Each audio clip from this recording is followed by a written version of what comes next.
विवादे विषादे प्रमादे प्रवासे जले चानले पर्वते शत्रुमध्ये अरण्ये शरण्ये सदा मां प्रपाहि यतिं मे गतिं मे मतिं मे प्रदेहि। यतिं गतिं मतिं च प्रार्थयन्तः प्रकर्षतां साधयन्तः वार्तावली समीक्षकाः वन्दे अहमेष नारायण दत्तः भवतः सर्वान् दर्शकगणान्। सादरं समभिवन्दनं स्वीकुर्वन्तु मत्पक्षतः अपि सुधियः समीक्षकाः। अहमस्मि लता वशिष्ठः। दर्शकाः, सामाजिकाः वयं जीवने अनेकविधाः अवस्थाः सम्मुखीकुर्मः। तत्र कदाचित् सुखदा स्थितिः, कदाचित् च एतद्विपरीता स्थितिः अपि आयाति एव। आम्, अनुकूला स्यात् प्रतिकूला वा स्यात् स्थितिः, परं सकलासु अपि अवस्थासु अस्माभिः गतिमत्वम् अथ किं कर्तव्यं किं च न इत्येतत् सर्वम् उपदिशति संस्कृतं वाङ्मयम्। तावत् एतादृशेन एव सुवचन संवलितेन सुभाषितेन अद्यतनं कार्यक्रमं वयं सम्प्रति समारभामहे। श्रुत्वा धर्मं विजानाति श्रुत्वा त्यजति दुर्मतिं श्रुत्वा ज्ञानमवाप्नोति श्रुत्वा मोक्षमवाप्नुयात्। श्रवण करने से धर्म का ज्ञान होता है, द्वेष दूर होता है, ज्ञान की प्राप्ति होती है और माया की आसक्ति से मुक्ति होती है। By means of hearing, one understands dharma. Malignity vanishes, knowledge is acquired, and liberation from material bondage is gained. वीक्षकाः, सदैव संसरति यः सः संसारः इति उच्यते। सततं संसर्यमाणे इह संसारे सामाजिकाः अपि संसरन्तः एव सन्ति इति विदितमेव। आम्, सरति संसारे सामाजिकानां गतिं प्रस्तोतुं सिद्धः अस्ति यः कार्यक्रमस्य प्रवाहि वार्ताः इत्याख्यः अग्रिमः प्रभागः। प्रधानमंत्री नरेंद्र मोदी आभासीय माध्यमेन फिनटेक इत्यनेन सम्बद्धस्य global thought leadership platform infinity forum इत्यस्य द्वितीय संस्करणं सम्बोधितवान्। कार्यक्रमे वैदेशिक विश्वविद्यालयानां कुलपतयः, विदेशस्य च दूतावासानां प्रतिनिधयः अपि सम्मिलिताः अभवन्। प्रधानमन्त्रिणः नरेंद्र मोदिनः आभासीय माध्यमेन विकसित भारत संकल्प यात्रायाः लाभार्थिभिः सह संवादः कृतः। कार्यक्रमे सम्पूर्ण देशस्य सहस्रशः लाभार्थिनः आभासीय माध्यमेन अभवन् सम्मिलिताः। उपराष्ट्रपतिः जगदीप धनखडः राजस्थानस्य बांसवाडा उदयपुर जयपुर नगराणां यात्रायामस्ति। उपराष्ट्रपतेः गोविंद गुरु अनुसूचित विश्वविद्यालये छात्रैः शिक्षकैश्च सह संवादः। केंद्रीय गृह सहकारिता मंत्री अमित शाहः नवदिल्ल्याम् अखिल भारतीय विद्यार्थी परिषदः 69तमं राष्ट्रीय अधिवेशनं समुद्घाटितवान्। एय अधिवेशने 10,000तः अधिकाः प्रतिनिधयः अभवन् सम्मिलिताः। ऋतुविज्ञान विभागेन रविवासरं यावत् केरल तमिलनाडु पुडुचेरी राज्ययोः पुनः वृष्टेः संभावना प्रकटिता। पंजाब हरियाणा उत्तर प्रदेश बिहार राज्यानां विभिन्न क्षेत्रेषु दिवसद्वयं यावत् निहारस्य अनुमानम्। लोकसभायां टीएमसी दलस्य महुआ मोइत्रा इत्यस्याः संसत् सदस्यता समाप्तेः प्रस्तावः पारितं गतः। आचार समिति वृत्ते महुआ विहितं कृत्यम् अनैतिकम् आपत्तिजनकं च वर्णितम्। आचार समितिना 500 पृष्ठानां वृत्तं निर्मितं। समितेः अध्यक्षः विनोद सोनकरः सदने वृत्तं प्रस्तुतवान्। त्रिदिनात्मिकीं यात्रामुद्दिश्य भारतं समागतवान् केन्या राष्ट्रपतिः विलियम सोमोई रूटो। प्रधानमन्त्रिणा मोदिना समं समाचरितवान् मेलनं राष्ट्रपति भवने अभवत् तदीयम् औपचारिकं स्वागतम्। महिला क्रिकेट प्रतियोगितायां भारत इंग्लैंड दलयोः मध्ये तिसृणां स्पर्धानां T20 श्रृङ्खलायाः द्वितीया स्पर्धा शनिवासरे सायं मुम्बै नगरे वानखेडे क्रीडाङ्गणे। भारतीय दलस्य श्रृङ्खलां रक्षितुं प्रयासः। मलेशियायां क्रीड्यमानायां पुरुष कनिष्ठ हॉकी विश्वचषक प्रतियोगितायां शनिवासरे भारत कनाडा दलयोः स्पर्धा। कनाडा दलं क्रीडातः बहिष्कर्तुं तेषां पराजयः आवश्यकः। दर्शकाः, दर्शनशास्त्रादिभिः भाभृतं भारतं महापुरुषाणां गुरूणां तपस्विनां च तपोभूमिः अस्ति। अतः एतां परम्परां परिपालयितुं देशे विश्वविद्यालयादीनि किं वा अनेकविधानि संस्थानानि सर्वतः संलग्नानि सन्ति। सर्वथा समुचितम्।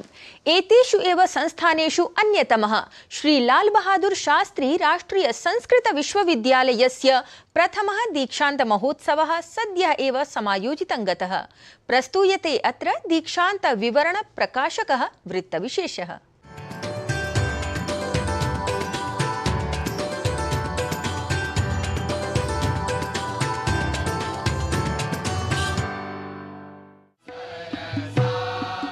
प्रतिबोध विदितं मतम् अमृतत्वं हि विन्दते आत्मना विन्दते वीर्यं विद्यया विन्दते मृतम्।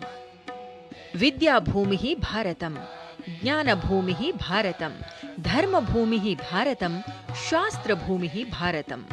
अथ एतस्यैव वैशिष्ट्यगुणसम्पन्नस्य भारतस्य उत्कर्षतां भजन्ते भारतीयज्ञानपरम्परायाः भारतीयशास्त्रपरम्परायाः अनेके समाराधकाः विश्वविद्यालयाः अथ शिक्षासंस्थानानि। एतेषु एव शिक्षासंस्थानेषु अन्यतमः प्राचीनाधुनिकज्ञानयोः प्रसारकः अस्ति नवदिल्लीस्थितः श्री लाल बहादुर शास्त्री राष्ट्रिय संस्कृत विश्वविद्यालयः।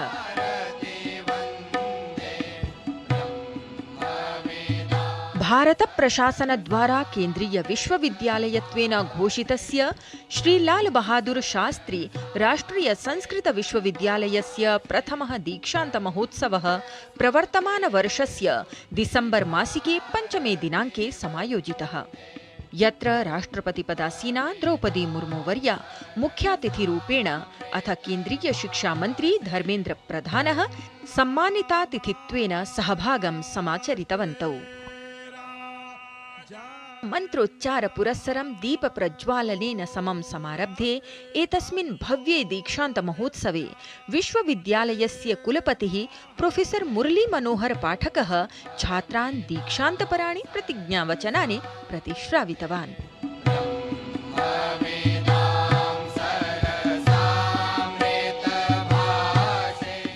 अहं त्वाम् एवम् उपदिशामि, मातृदेवो भव, पितृदेवो भव, आचार्य देवो भव, अतिथि देवो भव, यान्यस्माकम् अनवद्यानि कर्माणि तानि त्वया सेवितव्यानि नो इतराणि। एषः उपदेशः एवम् उपासितव्यम्। श्री लाल बहादुर शास्त्री राष्ट्रिय संस्कृत विश्वविद्यालयस्य दीक्षान्त समारोहे राष्ट्रपतिवर्या स्वर्ण पदक विजेतृभ्यः छात्रेभ्यः स्वर्ण पदकानि अथ पीएचडी अर्थात् विद्यावारिधिं पूरितेभ्यः छात्रेभ्यः विद्यावारिध्युपाधिपराणि प्रमाणपत्राणि प्रदत्तवती। दीक्षान्त महोत्सवे अत्र विभिन्न पाठ्यक्रमाणां शोधच्छात्राः पदकविजेतारः प्रायः 4,500 विद्यार्थिनः प्रमाणपत्राणि प्राप्तवन्तः। दीक्षान्त समारोहं सम्बोधयन्ती राष्ट्रपतिवर्या संस्कृतस्य उपादेयता विषये प्रकाशितवती, उपाधिप्राप्तान् छात्रान् च वर्धापितवती। भारतस्य प्रतिष्ठे दे संस्कृतम संस्कृतिस्थता। इसका भावार्थ ये है कि भारत की प्रतिष्ठा के दो आधार हैं, देववाणी संस्कृत भाषा और हमारी समृद्ध संस्कृति। संस्कृत भाषा हमारी संस्कृति की संवाहिका रही है, हमारे देश की प्रगति का आधार रही है और ये भाषा हमारी पहचान भी रही है। मैं आशा करती हूँ कि इस विश्वविद्यालय के आप सभी विद्यार्थीगण संस्कृत के माध्यम से अर्जित ज्ञान और शिक्षा का प्रभावी उपयोग करेंगे। मैं आप सबके उज्जवल भविष्य की कामना करती हूँ और ईश्वर से प्रार्थना करती हूँ कि आपका मार्ग निष्कंटक हो। दीक्षान्त समारोहे सम्मानितातिथित्वेन उपस्थितः केन्द्रीय शिक्षा मन्त्री धर्मेन्द्र प्रधानः अपि विद्यार्थिनः सम्बोधितवान्। सभ्यता की सबसे पुरानी ग्रंथ वेद है। वेद संस्कृत में ही लिखी गई थी और वो सारा विषय को आज के समय में सर्वजन विदित करने के लिए माध्यम संस्कृत भाषा है। समाज जीवन की सभी चुनौतियों का, विज्ञान हो, चिकित्सा विज्ञान हो, गणित हो, दर्शन हो, साहित्य हो, सारा विषय की वर्णन वेदों में है। संस्कृत एक साइंटिफिक टेक्निकल स्ट्रक्चर है। सारे भाषाओं के अंदर सूत्र बनाने के लिए आज आवश्यकता है संस्कृत को एक नया दृष्टि से पढ़ना और पढ़ाना। अत्र महोत्सवे श्री लाल बहादुर शास्त्री राष्ट्रीय संस्कृत विश्वविद्यालयस्य संकाय प्रमुखाः, आचार्याः, अनेके विद्वांसः अथ सहस्राधिकछात्राः उपस्थिताः अवर्तन्त। श्री लाल बहादुर शास्त्री वर्यस्य भारतीय संस्कृत साहित्य शास्त्र परंपरायाः प्रसार परिकल्पनानुसारं स्थापितस्य विश्वविद्यालयस्य मनस्विनः विद्यार्थिनः राष्ट्रपति द्वारा उपाधिं सम्प्राप्य अतीव उत्साहिताः दृष्टिं गताः। अद्य महज आनन्दम् अनुभवामि यत् अहं स्वर्णपदकं श्री डॉक्टर शङ्करदयाल शर्मा स्वर्णपदकं प्राप्तवान्। अत्र 60 जनाः स्वर्णपदकं प्राप्तवन्तः। इतः विद्यापीठीय छात्रा भूत्वा इदानीम् असिस्टेण्ट् प्रोफेसर् रूपेण पाठयामि। महत् गौरवम् अनुभवामि। विद्यापीठस्य गौरवं भारते प्रतिष्ठम् इति उक्त्वा धन्यवादं दत्तामि। राष्ट्रियशिक्षानीतौ अस्माकं संस्कृतभाषया सह अन्यभाषाणां सम्बद्धेन यदा अत्र शिक्षा प्रचलति तदा संस्कृतस्य प्रसारः अत्यन्ततया भविष्यति। अहम् अत्रत्येव छात्रः, अतः एव शास्त्री आचार्यादि कक्षाः मया उत्तीर्णाः।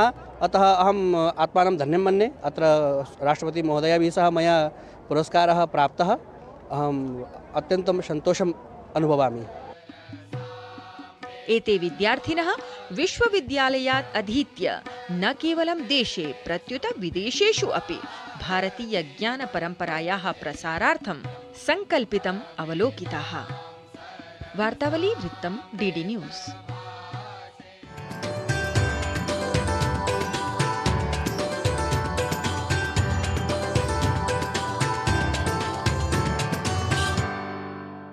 सुधियः दर्शकाः, महनीया हि अस्ति भारतीया ज्ञानपरम्परा। महान्तः च सन्ति भारतीय ज्ञानपरम्परायाः परिपालकाः अपि। एतस्याः एव भारतीय ज्ञानपरम्परायाः परिपालकः बौद्ध संस्कृति विशेषज्ञः लामा चोस्पेल जोट्पा वर्यः बौद्ध संस्कृतिपरं विचारं प्रस्तोतुम् अद्य अस्माभिः सह संवादार्थम् अस्ति उपस्थितः। जानीमः तावत् बौद्ध संस्कृतेः महत्त्वम् अथ भारतीय बौद्ध संस्कृतिद्वयस्य सम्बन्धविषयं सविस्तरम्।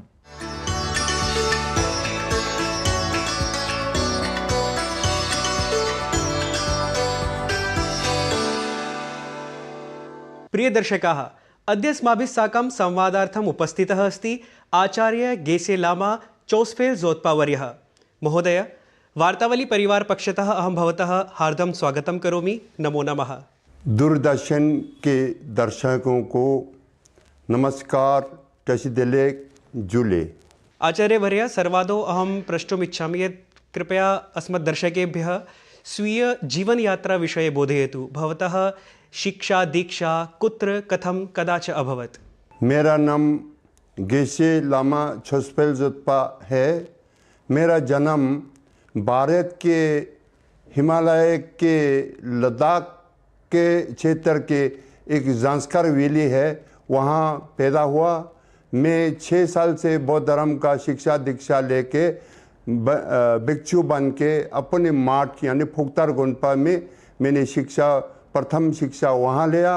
इसके बाद परम पावन दलाई लामा जी ने 59 के बाद भारत में जितना तिब्बत में जो महाविद्यालय है, डिपुंग, गार्डन, सेरा, वो सब ना भारत के दक्षिण में किया है। वहाँ जाके मैंने बौद्ध धर्म का शिक्षा दीक्षा पूरा वहाँ किया। तो इसके बाद फिर मैं शिक्षा दीक्षा जिस गुरु लोगों से किया, गुरु का सेवा करना, गुरु के जो शिक्षा के माध्यम से परम पावन दलाई लामा जी के विचारों को दुनिया को फैलाना, लोगों को पहुंचाने के कोशिश किया। आचार्यवर्य, भवान् बौद्ध भिक्षु अस्ति। संस्कृतभाषायां बहवः बौद्धमतस्य ग्रन्थाः निर्मिताः सन्ति। तर्हि तेषां प्रमुख संस्कृतग्रन्थानाम् इतिहासविषये कृपया बोधयतु। संस्कृत भाषा धर्म और संस्कृति का मूल भाषा है। तो बौद्ध धर्म का तो संपूर्ण बौद्ध धर्म संस्कृत में है। वैसे बौद्ध धर्म को शुरू में पाली से शुरू हुआ है।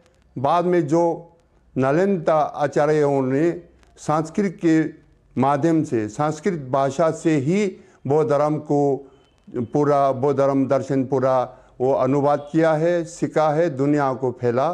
खासकर भारत के यानी लद्दाख से लेकर अरुणाचल तक हिमालय रीजन में और तिब्बत मंगोलिया में वो संस्कृत भाषा से अनुवाद, संस्कृत भाषा के मूल संस्कृत भाषा से अनुवाद करके सारे बौद्ध धर्म को यानी तिब्बतन भाषा या बूटी भाषा ने अनुवाद करके वो बूटी के माध्यम से पूरा संपूर्ण बौद्ध धर्म को अध्ययन करते हैं।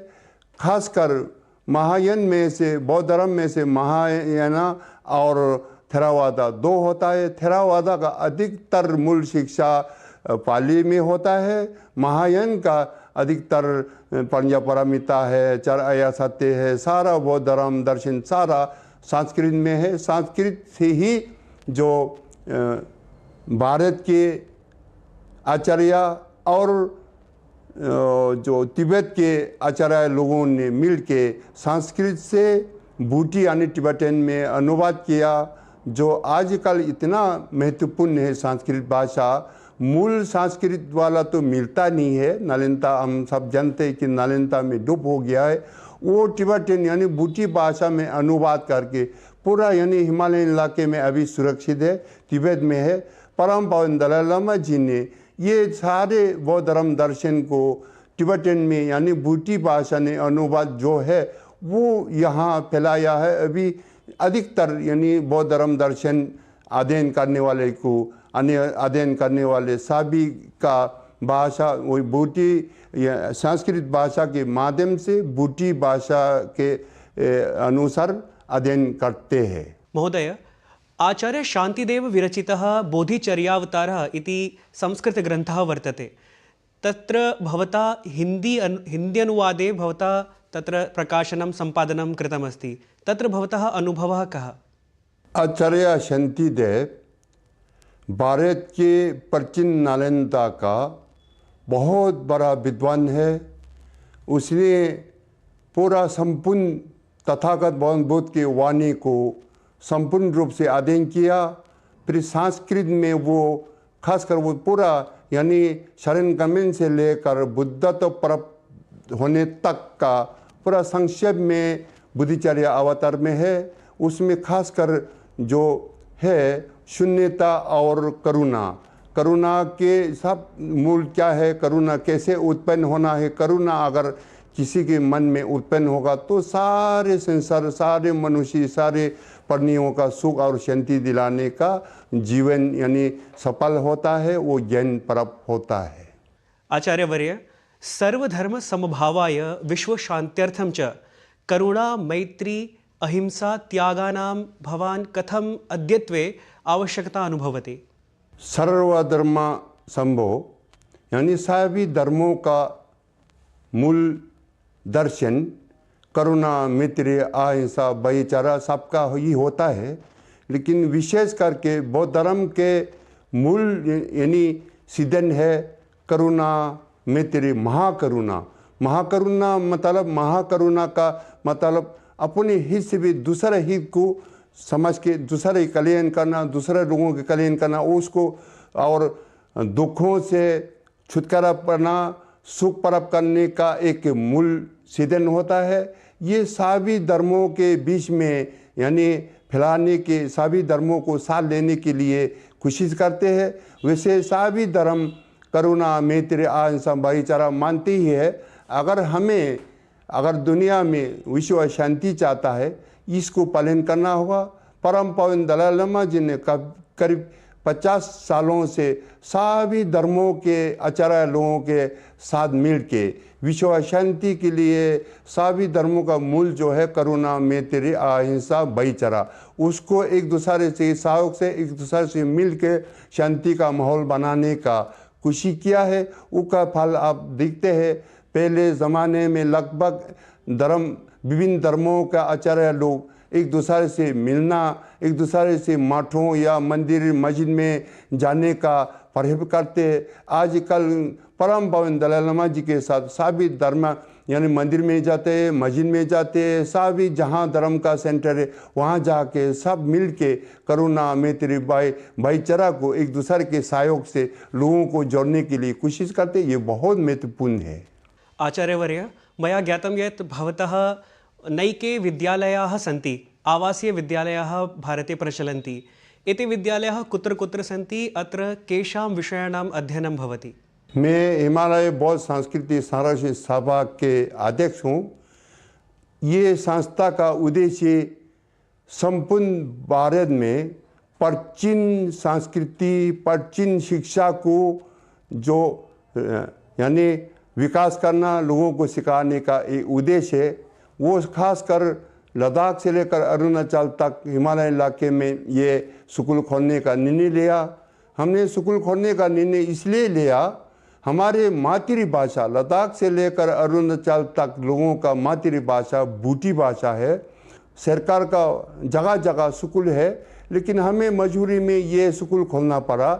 इसमें वैसे एनसीईआरटी का जितना पाठ्यक्रम है वो है, उसके सबसे पहले बूटी भाषा के माध्यम से बौद्ध धर्म दर्शन को सिखाना है और विज्ञान को सिखाने के लिए हमने लद्दाख में, हिमाचल में, उत्तराखंड में, सिक्किम में, अरुणाचल में और में भारत के मैदान इलाके में भी कोई देहरादून जैसे में, कर्नाटका, वाराणसी में भी है। इसका मूल उद्देश्य वही है, भारत के प्राचीन संस्कृति, प्राचीन शिक्षा को लोगों को, युवा पीढ़ितों को शिक्षित करने के लिए इसलिए खोला है। ये लगभग कामयाब है। ये मैं आभारी हूँ जो लोगों ने सहयोग दिया, इसके लिए बहुत अच्छा हो रहा है। भारत की भी ये हमारा भारत देश का भी संस्कृति का संरक्षण इस माध्यम से होगा।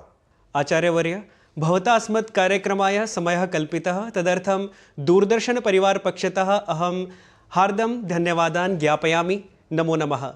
दूरदर्शन के सभी परिवारों को धन्यवाद। बौद्ध धर्म का मूल मंत्र होता है पापों को ना करना, पुण्य के संचय करना, अपने मन या चित्त को शुद्ध रखना। ये बौद्ध धर्म का मूल मंत्र होता है। तो मैं आपके माध्यम से सभी दुनिया को, खासकर देशवासियों को, यानी विश्व शांति के लिए, अपने देश की एकता, अखंडता, देश के सुरक्षा के लिए सभी को जो बौद्ध धर्म के माध्यम से या सभी धर्मों के जो भाईचारा को अपनाना है, एक दूसरे के सहयोग से देश के विकास, देश के रक्षा, लोगों के शांति और लोगों के सुख शांति के लिए सबको मिल के हम सब मिल के काम करना। इसी के साथ सभी को नमस्कार। जुले टचदिलिक।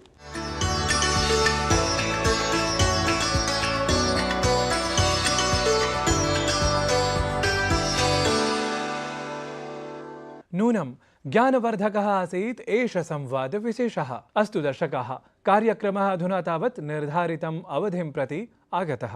ततः पूर्वं परं साम्प्रतं साहित्य संगीतयोः सम्बन्धम् अनुसरामः, एकां सुमधुरां संगीतनिर्झरीं च प्रस्तुमः। ॐ नमो भगवत्यै आर्यप्रज्ञा परमितायै। ॐ नमो भगवत्यै आर्यप्रज्ञा परमितायै। ॐ नमो भगवत्यै आर्यप्रज्ञा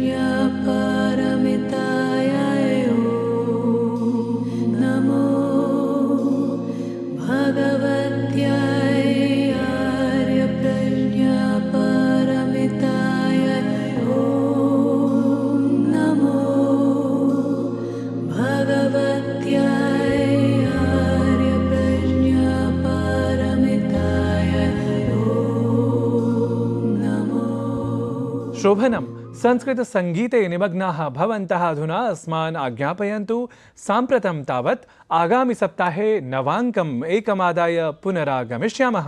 तावत् सन्तु सुखिनः सर्वे। नमो नमः।